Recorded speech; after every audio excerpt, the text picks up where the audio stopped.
আসসালামু আলাইকুম প্রিয় দর্শক, দুদিন আগে ভারতের এনডিটিভিকে একটা লিখিত ইন্টারভিউ দিয়েছিলেন আওয়ামী লীগের সভানেত্রী শেখ হাসিনা, এবং সেটা তারপর এনডিটিভির সেই সাক্ষাৎকার অন্য বিদেশের বিভিন্ন মিডিয়া তাদের মতো করে ব্যাখ্যাসহ প্রচার করেছে।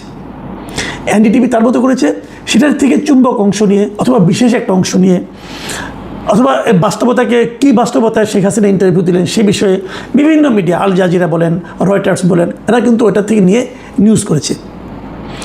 তো বাংলাদেশেরও দু একটা মিডিয়া সেখান থেকে দু একটা পয়েন্ট নিয়ে নিউজ করেছে, এবং শেখ হাসিনা যে কথাটা বলেছেন তার কথার গ্রহণযোগ্যতা কতটুকু আছে, সেই কথার বাস্তবতা কতটুকু আমাদের জন্য প্রযোজ্য, সেই কথার আফটার ইফেক্ট কী হতে পারে, এগুলো নিয়েও আমাদের এখানে অনেকে বিশ্লেষণ করেছেন।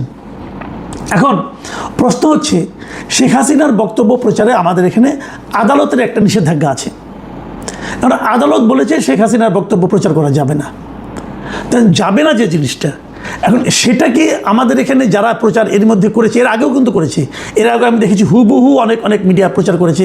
এটা নিয়ে আমিও প্রশ্ন তুলেছি যে আমরা তাহলে কোনটা মানব, আদালতের নির্দেশনা কতটুকু পর্যন্ত, মানে কোনটুকু আদালতের নির্দেশনা, মানে শেখ হাসিনা যা বলেছে হুবহু সেটা প্রচার করা যাবে না, অথবা শেখ হাসিনা কিছু একটা করলো, ধরা যাক উদাহরণ দিয়ে বলি, শেখ হাসিনা অসুস্থ হয়ে পড়েছে ইন্ডিয়াতে, এই খবরটাকে আমি দিতে পারবো?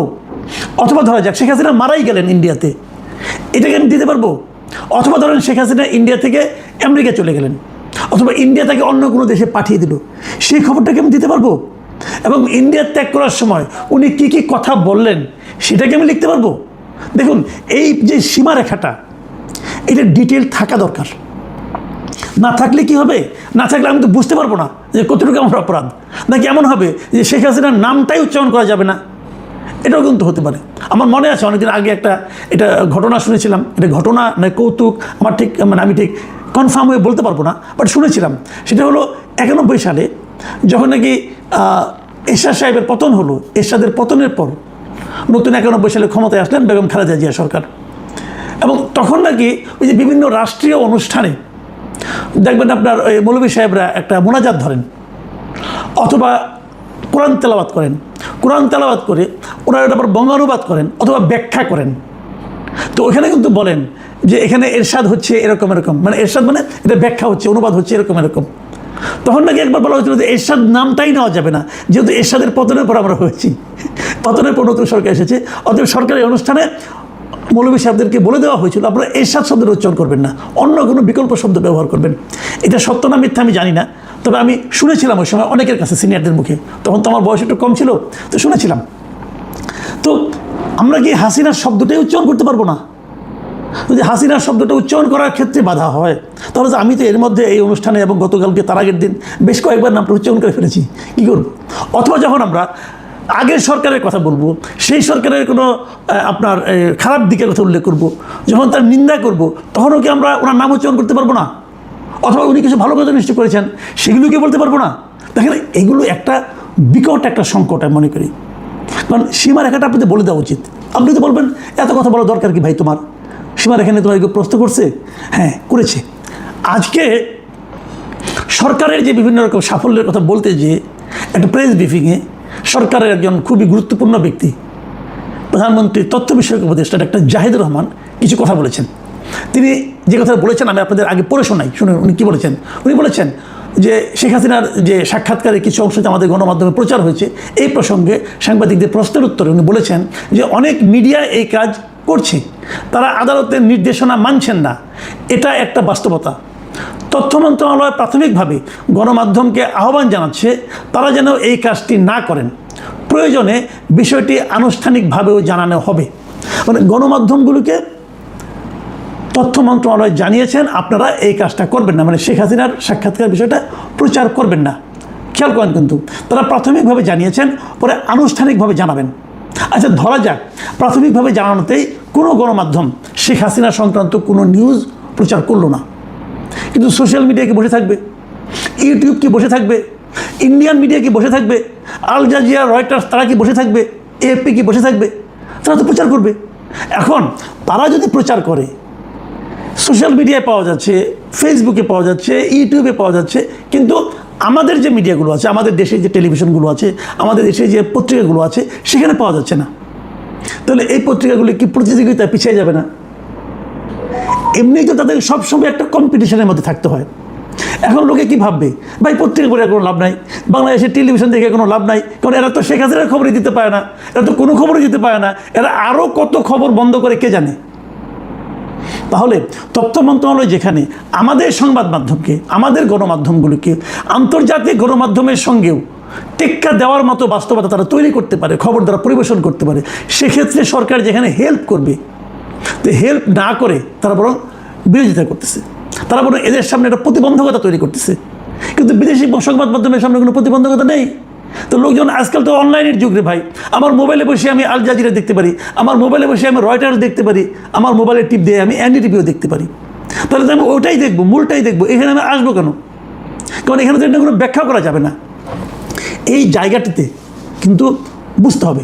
দেখেন, উনি একটু কিঞ্চিত একটা ছোট্ট হুমকিও দিয়েছেন। উনি বলেছেন এই বিষয়ে সরকার এখনই খুব কঠোর অবস্থানে যাচ্ছে না, কিন্তু গণমাধ্যমের আইন ও আদালতের নির্দেশনার প্রতি শ্রদ্ধাশীল থাকা উচিত, ভবিষ্যতে প্রয়োজন হলে ব্যবস্থা নেওয়ার কথাও ভাবা যেতে পারে। মানে আমি এখনই কোনো কঠোর অবস্থানে যাচ্ছি না, কিন্তু যেতেও পারি। এটা কিন্তু এক ধরনের হুমকি। প্রশ্ন হচ্ছে, যদি যাওয়ার মতো ঘটনা হয় আপনি এখনই যাবেন না কেন? আপনি এখন আমাকে অল্প অল্প করে ছাড় দিচ্ছেন, তো ছাড় দেওয়ার কারণে আমি প্রচার করছি। কিন্তু আপনারা যখন নাকি ক্ষতি মনে করবেন, আপনি যখন মনে করবেন যে জনগণ তো আমার বিপক্ষে চলে যাচ্ছে, জনগণ তো ওই ভদ্রমহিলার পক্ষে চলে যাচ্ছে, তখন আপনি টাইট দিবেন। তাহলে তো হলো না, আমি তো এইভাবে করে করে অভ্যস্ত হয়ে গেছি, আপনি হঠাৎ করে আমাকে টাইট দিবেন কেন? যদি প্রচার করাটা যদি অন্যায় হয় তাহলে আপনি এখনই থামান, আর তা না হলে পরে থামাবেন কেন? মানে আপনার সুবিধা অনুযায়ী থামাবেন, আপনার অসুবিধা অনুযায়ী থামাবেন না, এটা তো হয় না। তো এই বেশি বিষয়গুলো কিন্তু আমি মনে করি খুব সিরিয়াস। আমি ডক্টর জাহিদুর রহমান সাহেবকে বলবো, আপনি গণমাধ্যমের সঙ্গে জড়িত লোক, যদিও আপনি চিকিৎসক মানুষ, ডাক্তার মানুষ, কিন্তু টকশো করে এবং বিভিন্ন পত্রপত্রিকাতে আপনি কলাম টলাম লিখেছেন। আপনি আপনার কথা ভাবুন তো একবার। আপনি তো আগে বিএনপি করতেন না রে ভাই, আগে তো করতেন হলো আপনার নাগরিক ঐক্য, এই মাহমুদুর রহমান মান্নার দল। তারপর অন্তর্বর্তীকালীন সরকারের সময় তাদেরকে সাপোর্ট করেছেন, আবার নতুন সরকার আসার পর তাদেরকে সাপোর্ট করছেন এবং তাদের সঙ্গে কাজ করছেন, তাদের সরকারের পার্ট হয়ে গেছেন। কিন্তু আপনি যখন আওয়ামী লীগে আপনি যখন কলাম লিখতেন, তখন যদি এ ধরনের কঠিন আইন থাকতো যে আমি এখন কিছু বলছি না, ছাড় দিচ্ছি, পরে কিন্তু আপনাকে ধরবো, কেমন লাগতো আপনার কাছে বলেন? তখন যখন আপনি টেলিভিশন টকশোতে বলতেন কথাবার্তা, সব কথা কি সরকারের পক্ষে যেত না তো? তাতে কি সরকার আপনাকে ধরে নিয়ে গিয়েছিল? আওয়ামী লীগ সরকার নিয়ে তো যায়নি ভাই, আপনি তো মুক্ত ছিলেন, আমিও বলেছি আমিও মুক্ত ছিলাম, আমরা তো সরকারের সমালোচনা করতাম। তাহলে আপনারা কেন আওয়ামী লীগের যে কাজগুলো সেই জায়গায় নিজেকে প্রতিস্থাপিত করার চেষ্টা করছেন? দেখেন, আওয়ামী লীগের সময়ে তারেক রহমানের কথাবার্তার উপর এক ধরনের নিষেধাজ্ঞা ছিল যে ওনার কথা প্রচার করা যাবে না, এবং ওনার কথা প্রচার করতে যেয়ে কিন্তু ইটিভি বিপদে পড়েছিল। ইটিভির এমডিকে পর্যন্ত তারা ধরে নিয়ে গেছিল আওয়ামী লীগ সরকার। এই পুরা তাদের আমরা আসে মুক্তিই পায় নাই, নতুন আওয়ামী লীগের পতনের পর উনি মুক্তি পেয়েছেন। তো কি ওনাদের অপরাধ থেকে ছিল? ওনারা তারেক রহমানের একটা সাক্ষাৎকার প্রচার করেছিলেন। এই তো অন্যান্য সব মিডিয়া, তখন হাইকোর্ট থেকে রায় আনা হয়েছিল যে একজন কনভিক্টেড লোকের বক্তব্য প্রচার করা যাবে না। প্রচার কি হতো না আসলে? তারেক রহমান কী বলতেন না বলতেন সেগুলি কি দেশের মানুষ জানতেন না? জানতো তো, তারা হয়তো একটু ভায়া হয়ে জানতো। উনি প্রতিদিন লন্ডনে থাকলেন, প্রতিদিন উনি জুম মিটিংয়ে বসতেন, ওনার নেতাদের সঙ্গে বসতেন, নেতারা সেই কথা মানুষকে প্রচার করতেন, জানাতেন। আমার তো মনে হয় যে যখন থেকে সরকার ওনার উপরে নিষেধাজ্ঞা দিয়েছিল, তখন থেকে তারেক রহমানের বক্তব্য এদেশের মানুষ আরও বেশি বেশি করে দেখেছে। তো ওইখান থেকে আপনারা শিক্ষা নেবেন না যে নিষিদ্ধ করতে চাইলে নিষিদ্ধ করা যায় না। তো বরঞ্চ কী হয়, যে নিষিদ্ধ করে তার ব্যাপারে জনগণের মধ্যে এক ধরনের নেতিবাচক ধারণা তৈরি হয়, তাদেরকে জনগণ ফ্যাসিবাদী হিসেবে ভাবতে শুরু করে। একদম জলজ্যান্ত উদাহরণ, ওই দিনের কাঁচা উদাহরণ ভাই, বেশি দূরে যেতে হবে না। তো শিক্ষা নিচ্ছেন না কেন? সবাই ভাবে আমরা যেটা করছি এটাই ঠিক, সবাই ভাবে আমাদের কোনো পতন নাই। শেখ হাসিনাও ভেবেছিল পতন হয়ে যায়। আরেকটা কথা আজকে আমি জাহিদুর রহমান সাহেবের বক্তব্যের উপরে সীমাবদ্ধ রাখছি, কারণ আমি ওনাকে পছন্দ করি পার্সোনালি। আমি ওনাকে বলবো কিছু কিছু কথা বলার সময় একটু খেয়াল করে বলেন। আগে টকশোতে আপনি বলতেন, আমরা সবাই বলাবলি করতাম, লোকজন মাঝে মাঝে আমাদের ট্রোল করতো, সমালোচনা করতো, কেউ প্রশংসাও করতো, ভালোই হতো। এখন দেখেন না আপনার বক্তব্য লোকে কী বলে, একটু অনলাইনে দেখেন, তাকান না ভাই। দেখেন আরেকটা কথা বলেছেন, সেটা হলো যে আওয়ামী লীগ, আমি পড়ি, আমি আগে ব্যাখ্যা করবো না, আগে আমি ওনার বক্তব্যটা পড়ে শোনাই আপনাকে। উনি বলেছেন, রিফাইন্ড আওয়ামী লীগের একটি আলাপ মাঝে মাঝে কোথাও কোথাও দেখা যায়, সামাজিক মাধ্যমেও দেখা যায়। আওয়ামী লীগের কর্মসূচি যতদিন নিষিদ্ধ আছে ততদিন সে যে নামেই হোক না কেন, রিফাইন্ড হোক বা অন্য কোনো, নতুন আওয়ামী লীগ, তৃণমূল আওয়ামী লীগ, যাই বলি না কেন, আওয়ামী লীগ নামে সে কোনো কর্মসূচি পালন করতে পারবে না। এই বাক্যগুলি কিন্তু এত কনফিউজিং কেন? আওয়ামী লীগ নামে সে কর্মসূচি পালন করতে পারবে না এই মর্মে একটা নির্বাহী আদেশ সরকারে আছে, এটা আমি অস্বীকার করি না। এই নির্বাহী আদেশটা আমার কাছে খুবই কালো আইন মনে হয়, কিন্তু কিছু করার নাই। কালো আইন বলি আর যে আইনি বলি, যত খারাপ আইনি বলি, আইন তো আইনি, না মানলে আইনও তো আপনি শাস্তি পাবেন। কাজেই আমি এটাকে অপছন্দ করি, কিন্তু অমান্য করি না, মনে করি ঠিক আছে এটা। কিন্তু যদি অন্য নামে হয়, অন্য নামে হতে পারে না। রিফাইন্ড আওয়ামী লীগ আর আওয়ামী লীগ যদি এক না হয়, যদি কেউ বলে তৃণমূল আওয়ামী লীগ, হতেই পারে। তৃণমূল বিএনপি হয়েছিল না, ওটা কি বিএনপি? তৃণমূল বিএনপি আর বিএনপি কি এক ছিল? তৃণমূল বিএনপিতে ইলেকশনও করছে। ভারতে দেখেন আপনি, ভারতে কংগ্রেসের সঙ্গে নাম মিলিয়ে তারা কী করেছে? তৃণমূল কংগ্রেস। ওই তৃণমূল কংগ্রেস আর জাতীয় কংগ্রেস কি এক ছিল? এত ছিল না। যদি কেউ নাম চেঞ্জ করে ফেলে তাহলে সেটা আওয়ামী লীগ হয় কীভাবে?